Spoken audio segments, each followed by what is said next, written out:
Assalamualaikum warahmatullahi wabarakatuh. Rek, iki mengawali 2021 Surabaya Live mencoba untuk mengangkat satu tema, yaitu tentang kebun binatang. Iki wis aku nggawe kaos koyo ngene wis kewan iki. Ha iki awake dhewe bersyukur iso roh tentang kebun binatang sing wis 100 tahun lebih umure. Jadi wingi 2016 iku wis 100 tahun, saiki wis luwe lah.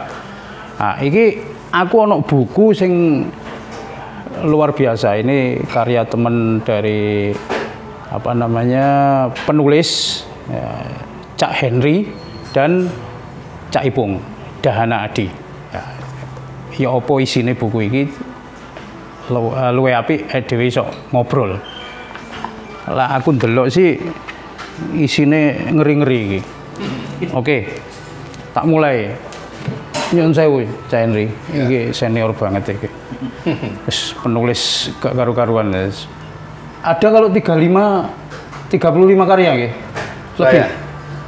Sekarang sudah 44. Aduh. Berarti telah takon pirang tahun wis 44, aku maca 35. Saiki di papat-papat wis luar biasa. Emang untuk melawan istilahnya pikun ya, Pak. Di usia senja itu apik ku gawe nulis, gawe berkarya.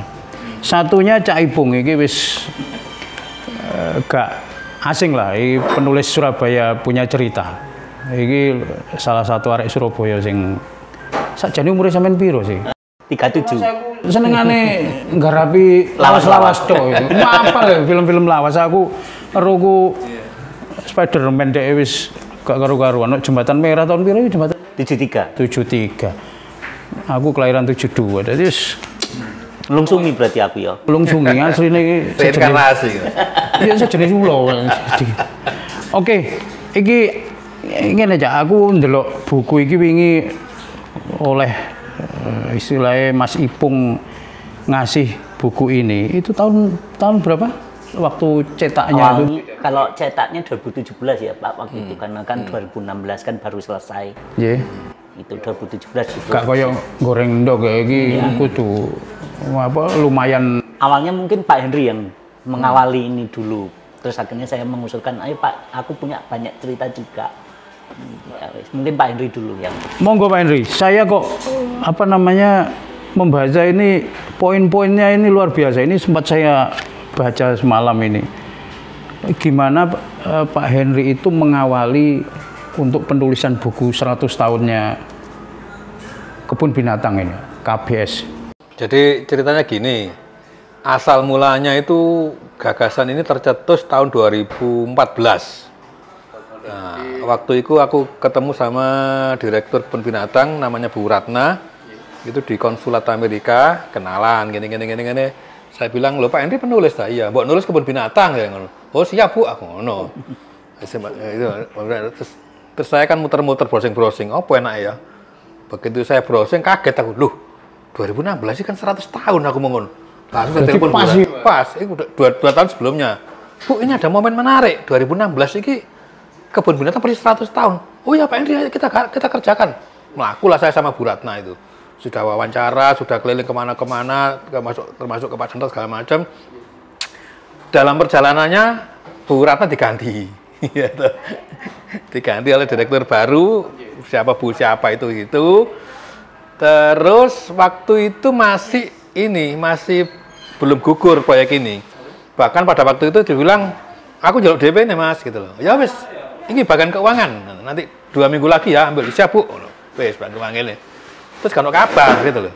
2015 kan kabar, 2016 kan kabar, sampai November sampai awal 2016. Iki apa kira aku ngono. Akhirnya aku ngomong sama Mas Heri. Itu Mas Heri waktu begitu dia kepergok mbek aku, "Aduh sepurane Bro, aku ngene kayak iso." Ya sudah, wis ngene Mas. Aku sebagai arek Surabaya tidak rela kalau 100 tahun umurnya KBS ini tidak ada Istilahnya kenang-kenangan penanda tertentu. Betul. Saya penulis, maka monumen yang saya kadokan kepada kebun binatang adalah buku. Aku ngomong. Jadi Pokoknya ono sesuatu yang membuat sebagai penanda 100 tahun KBS buku. Itu alasan saya pertama. Alasan yang kedua, bahwa KBS itu asal mulanya tahun 1116 itu didirikan oleh seorang jurnalis Belanda, JFK Commerce itu. Ya, JFK Commerce itu wartawan dari Surabaya tapi dia kebangsaan Hindia Belanda. Nah, itu menghadiahkan seluruh koleksi satwa liarnya. Jadi pada waktu itu dia punya koleksi satwa liar di daerah Kaliondo sana, kemudian dihibahkan kepada yayasan pecinta satwa segala macam itu. Baru tahun itu 2016, baru tahun 2018 itu mendapat hibah tanah dari PJKA yang di Wonokromo sekarang ini. 1.900 Pak, bukan 2.000. Aku ngomong berapa? 1.900. Sorry, 1116, kemudian 1118 dihibahkan 1.900 Pak. 1.900. Wah, ini lah zaman Erlangga lah. Kecampur aduk karo budaya Panji. 1916 itu koleksinya diserahkan, tapi masih koleksi di Kaliondo. 1918, nah, betul ya? Ya. Mendapatkan hibah tanah dari PJKA. Tapi yang di itu ya? Di PJKA yang di Wonokromo Ya. sekarang ini. Tapi sebelumnya Grudo. Itu loh. Ya sebelum Grudo itu sempat mampir ke Grudo sebentar. Itu. Nah. Sehingga dengan dua alasan itu, pertama sebagai orang arek Surabaya, yang kedua karena asal mulanya adalah seorang jurnalis, saya tertantang untuk membuat buku ini. Aku takon Pak Heri, dananya takon di. Ya enggak oleh Mas, aku ngono. Ya saya merewangi lah, wis tak rewangi ngono. Nah, makanya konsepnya ketika saya bikin buku ini adalah kado. Saya sebagai warga Surabaya kepengen memberikan kado kepada KBS. Nah, sing jenenge kado itu, aku ngejak wong akeh. Arek sapa sing gelem kado? Ketemulah sama Ipung iki. Wis aku Mas, aku ya gelem Pak, aku ya kepengin nulis. Ya wis kon kado, tak jak gitu loh. So maneh. Jadi ada yang ngado tulisan, ada yang ngado duit, ada yang ngado macam-macam, dikumpulkan jadilah buku.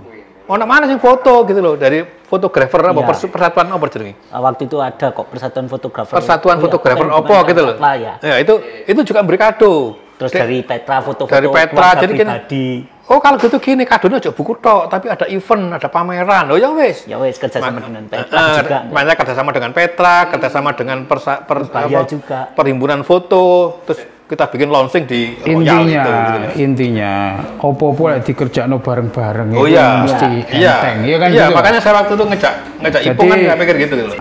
Saiki ngene ya. Aku mau cek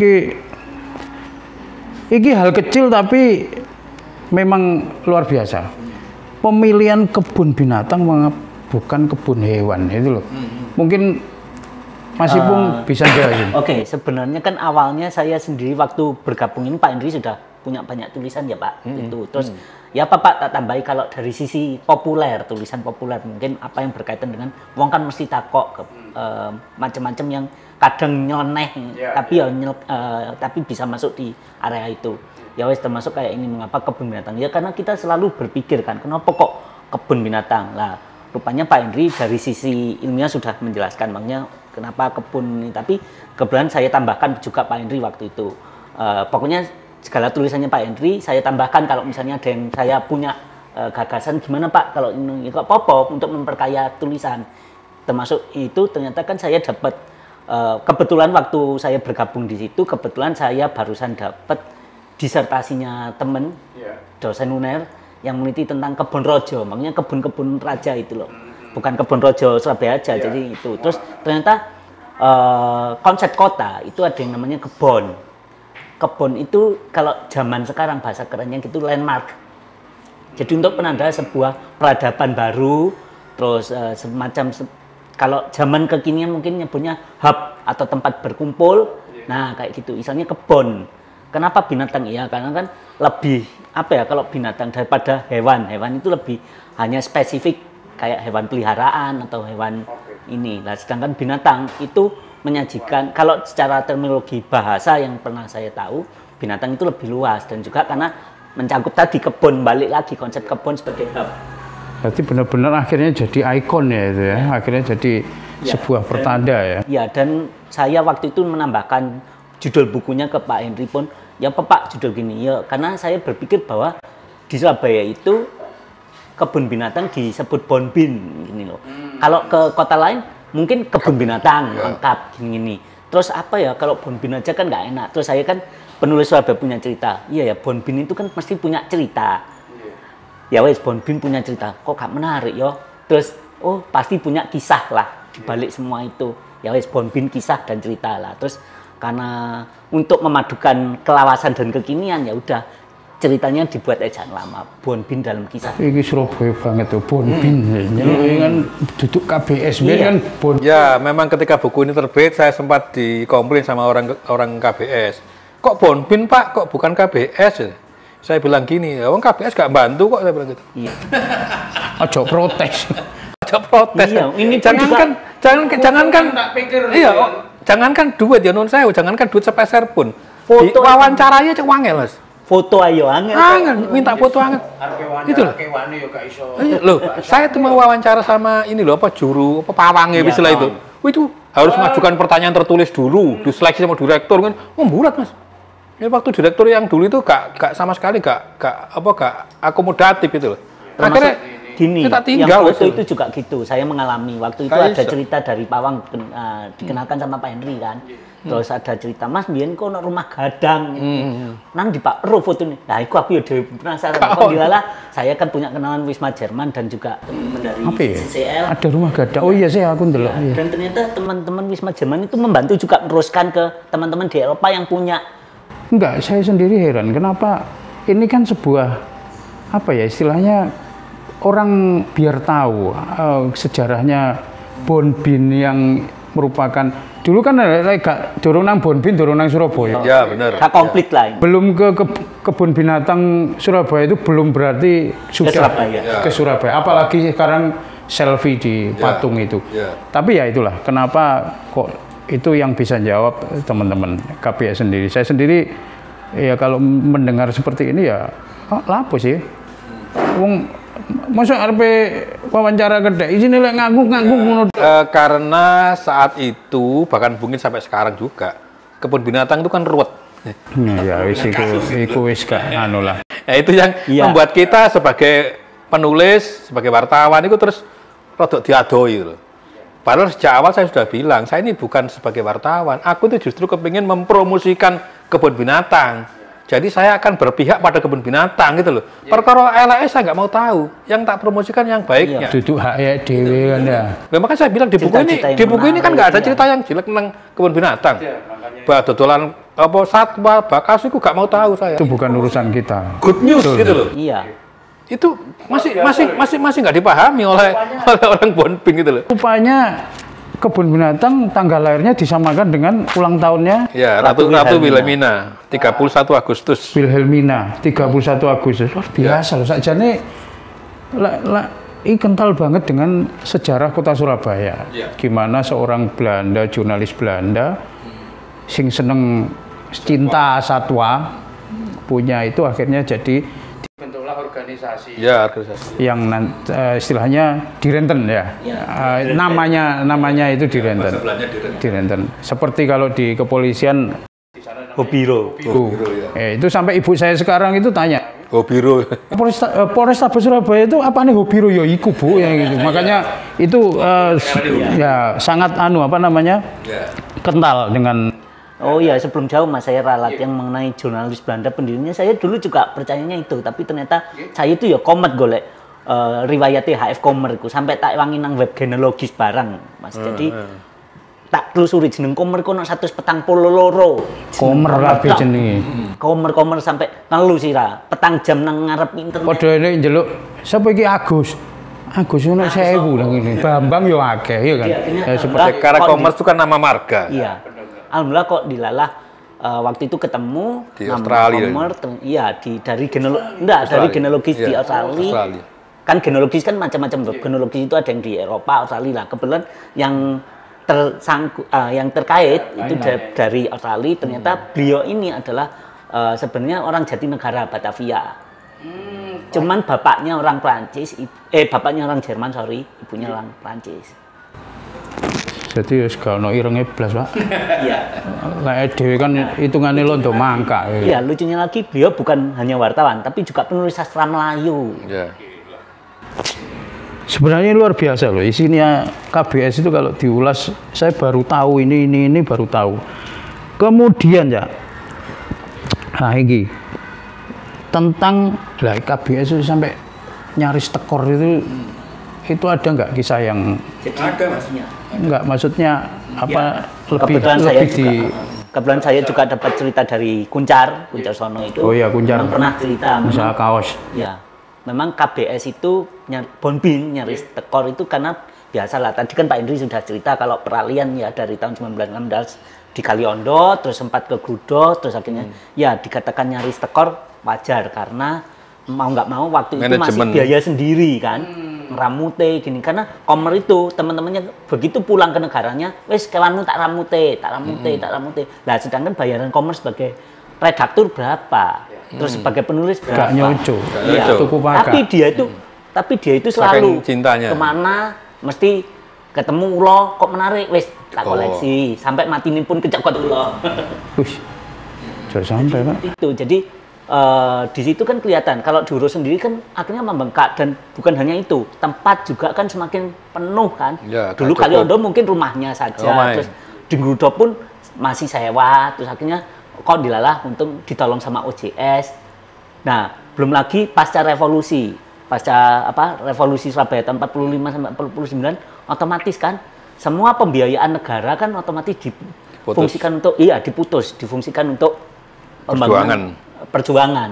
Nah, otomatis kan KBS juga tersingkirkan mau nggak mau. Angkanya itu rada kembang kempis. Ya. Belum lagi yang tahun 60-an ketika Surabaya jadi tuan rumah PON. Ini kan paling nggak ini juga gimana caranya ini jadi suguhan wisata. Terus gini, apa bedanya kebun binatang Surabaya dibanding kebun binatang lain? Lek dipikir kan podo kewane, Pak. Apa yang mendasari perbedaan itu kalau menurut dua pahlawan sejarah ini? Kalau dari saya secara zoologis bedanya kalau kebun binatang Surabaya atau Bonbin ini lokasinya vegetasi alamiah dan juga di dalam ruang lingkup kampung hitungannya kan, kampung monokromo. Jadi misalnya tadi dibilangkan hub, jadi central hub, jadi misalnya orang dari berbagai lapisan bisa datang, bisa bertemu, bisa janjian ataupun hanya sekedar melepas lelah. Sedangkan mungkin yang lain vegetasinya bukan alami. Jadi kalau saya melihatnya Bonbin Surabaya ini alas memang dan juga natural sekali ya tadi yang akhirnya konsep kebun binatang itu lebih berasa. Mungkin kalau dari saya seperti itu. Kalau jenengan Pak, apa yang ya pada mulanya KBS itu kan kebun binatang terluas ke Asia Tenggara. Iya. Wah itu sebelum banget itu. Sebelum Ragunan itu dibangun, itu kan sudah ada gitu loh. Itu. Kemudian juga Bonbin terkenal berhasil dalam hal penangkaran. Ya, Jalak Bali, Komodo, Maleo. Itu. Jadi ada masanya di mana KBS itu pernah berjaya karena berhasil membuat penangkaran-penangkaran itu. Yang ketiga, seperti dibilang Ipung tadi, bahwa Bonbin itu bukan sekedar tempatnya hewan, tapi sebuah habitat. Itu kalau ada saya nggak pernah tulis nggak itu, ada daftar tanaman-tanaman langka. Jadi itu yang jarang diperhatikan orang. Jadi orang dulu masuk ke Bonbin namanya apa? Kebun apa? Yang jelas nama lengkapnya Surabaya Planten and Direnten. Ya. Apa tanaman itu? Tanaman langka ya. Jadi itu satwa dan tanaman. Orang kalau masuk ke Bonbin nggak pernah merhatikan pohonnya, padahal di situ banyak sekali pohon-pohon langka. Ya. Jadi sebetulnya secara de facto itu bukan sekedar kebun binatang, tapi juga kebun tanaman gitu sebetulnya. Botani. Kebun botani ya. Itu. Lengkap itu banyak yang tanaman-tanaman yang nggak banyak diperhatikan. Itu yang membuat kelebihan dengan yang lain itu. Andai buku ini tidak ada, gitu loh. Kan ya geraya. Oh iya jelas. Gak paham. Direnten, ya. Direnten nih istilahnya direntennya ya kayak terus aku. Ngerti ini direktur ya.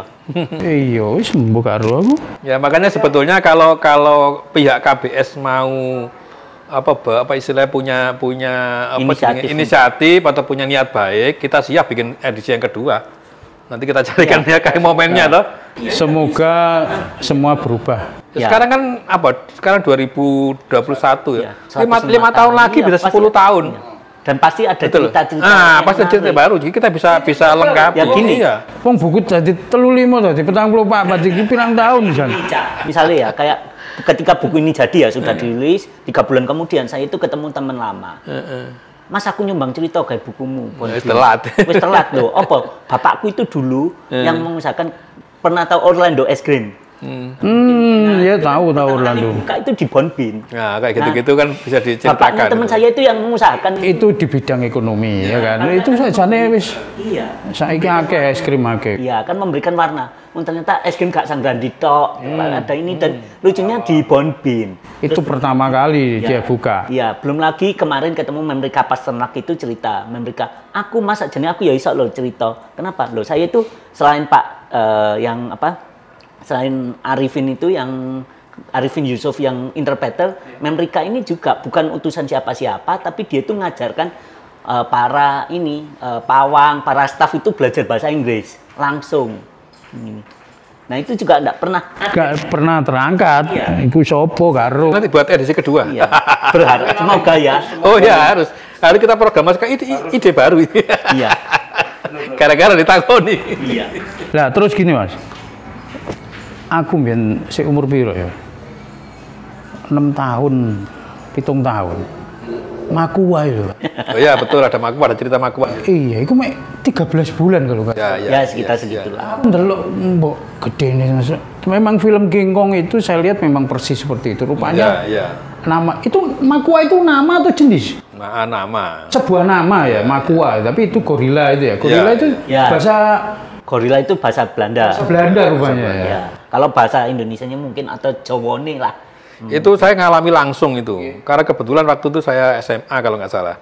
Kalau naik bis kota itu begitu lewat kebun binatang, kondekturnya ngomong, Makua. Gak Bonbin tapi Makua. Tadi sing modern cegek jagat aku dilono Makua rek. Makua. Sing modern berarti Makua. Iya. Sing enggak berarti Jadi bang Sabis yang guyu kabeh lho sing modern meso-meso dibuatkan lagu sangat terkenal. Iya ada lagu. Ada lagunya. Saya mengorek dari majalah Tempo tahun 82.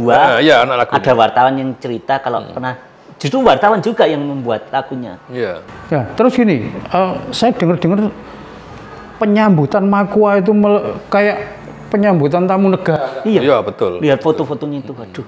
Nah, itu kalau bukan cuma penyambutan, perjalanan dari Jakarta ke sini aja dikawal di numpak pesawat dijogo betul. Iya. Itu Pak Bambang yang cerita, karena Pak Bambang yang ngawal waktu itu. Itu ada dari direkturnya kebun binatang di Belanda itu ya yang satu pesawat khusus itu ngangkut Makua. Jadi bener-bener iya, baru dibuka mek glunuk. Jadi rek iki paling kon tahun-tahun 80 gak ngerti Makua. Lah aku mbiyen sik sempat sih ndelok wedhe pancene. Selain gede ireng. Tapi aku muni ireng iku kadang koyo nyeluk aku ireng. Wis mangane wis gak usah ireng wis. Mari ini Ganti mangga. Terus lah ini. Sampai sekarang pun di KBS atau saya sebut Bonbin lah ya, Surabaya. Hal yang menarik itu saat satwa itu melahirkan. Sak komodone aku tahu ndelok itu ya komodo ya koyo kadal pertama. Boyo barang ya. Tapi seperti sebuah anugerah itu bisa lahir. Itu seperti yang Pak Henry bilang tadi ya, masalah penangkaran mereka semacam di Bonbin itu luar biasa. Itu ada nggak tokoh penting di dalamnya yang mungkin belum terangkat sampai bisa melahirkan dengan aman itu, dokter atau apa? Ada dokternya namanya Liang Kaspe. Itu dokter Kaspe, tapi sebelumnya itu ada seorang pawang yang sangat berpengalaman, aku sampai lari siapa Suraji. Itu kan bukan. Oh, lah sing komodo ya. Komodo. Ada itu ada siapa sih? Itu koncone Pak Bambang rumahnya sana itu loh. Saya lupa di buku itu ada sebetulnya. Dia yang tahu betul gitu. Di perumahan itu ya. Yang rumahnya di perumahan. Dia tahu betul gitu. Karena yang namanya satwa liar itu ketika dia melahirkan, maka orang pertama yang ditemui oleh anaknya itu dianggap induknya. Ya, makanya Liang Kaspe itu pada waktu itu masih nggak ngerti gitu loh. Ketika dia nolong jerapah lahir sama dia ditolong. Mergo begitu lahir induknya itu lari gitu loh. Nah, karena Liang Kaspe ke sano, anaknya ditolong. Gampangannya kan gini, lu sano nira iki rek kon kok mboke kok melayu saya gitu loh. Nah, gara-gara yang nulung itu liang kaspe, maka jerapah ini menganggap iya. mbok itu liang kaspe. Sehingga sampai umur sekian bulan itu dia ya nyusoni sampai menek mejo kan prosedur menek mejo nyusoni gini gitu loh. Iya. Gitu loh. Nah, di belakang hari saya baru tahu bahwa ternyata kenapa jerapah itu meninggalkan anaknya. Itu sudah jadi naluri. Seorang hewan bukan seorang.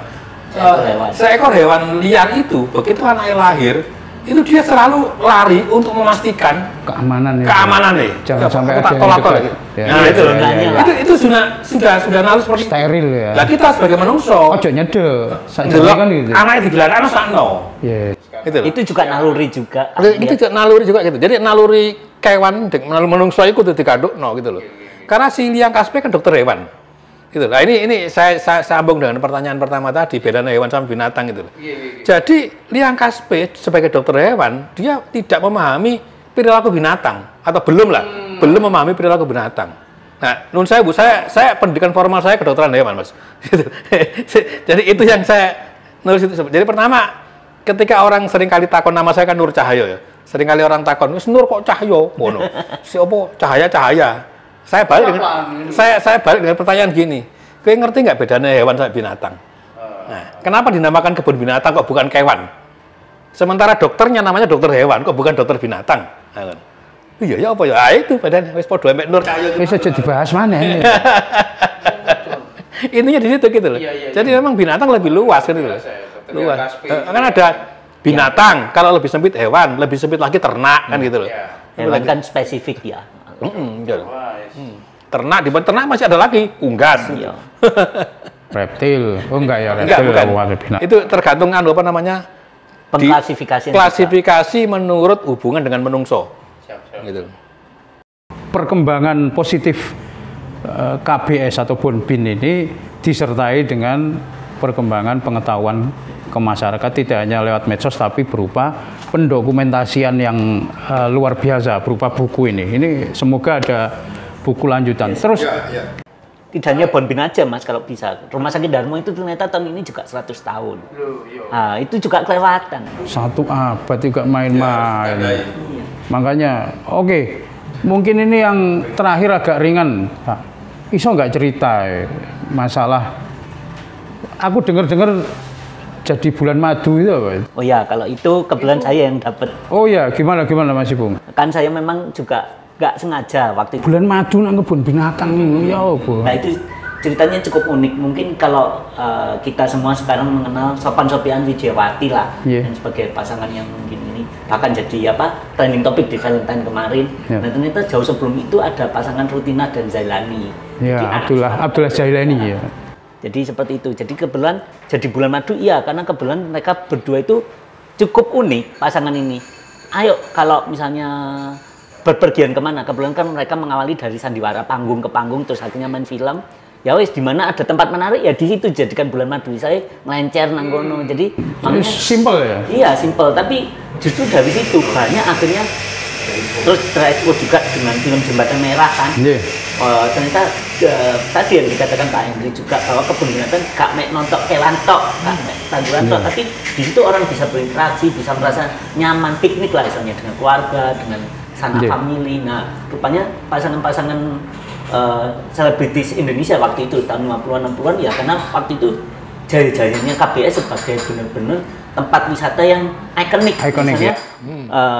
Bukan hanya satwa tapi juga merasakan ya kemana lagi kalau mau berwisata alam di Surabaya, dan juga selain itu Ragunan juga belum ada. Masih di Cikini. Dan juga kalaupun ada lebih ke didesain. Kalau ini kan benar-benar alami. Nah itu yang jadi misalnya bisa dijadikan tempat bulan madunya para artis kala itu. Zaman semono memang apa-apa sederhana. Wis arepe njaluk luwe-luwe ya gak iso. Ya akhirnya ono sing ikon kota sing luar biasa Bon Bin digawe bulan madu. Lek saiki golek sing instagramable. Apa bulan madu nang kebun binatang ya gak salah sih, gak masalah. Dulu malah buat tempat camping juga. Nah, ini seperti itu. Oh iya, iki 255 halaman. Iya. Terus orang kalau mau Ya, ini di mana ini? beberapa Masih ada saya beberapa di kita Pondri. bisa hubungi saya atau Saya Ipung. Mas Ipung atau Ya, Pak Hendri? masih ada Oke, beberapa, iki, siap. iki rek, apa namanya? Atau lewat Surabaya Live juga bisa Instagramnya, dikoordinir. Ya, Instagramnya iki. Ya teko Surabaya Live ya iso. Oke, saya terima kasih Ya, sama-sama. Cak Henry, Nur Cahyo. Ya. Wis Nur kok ditambahi Cahyo.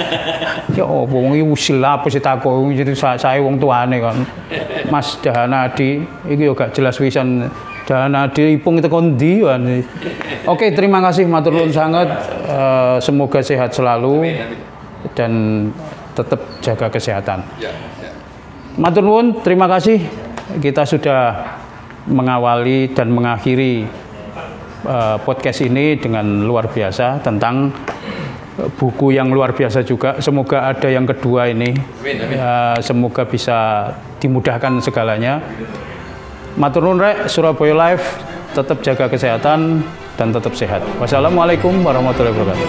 Salam.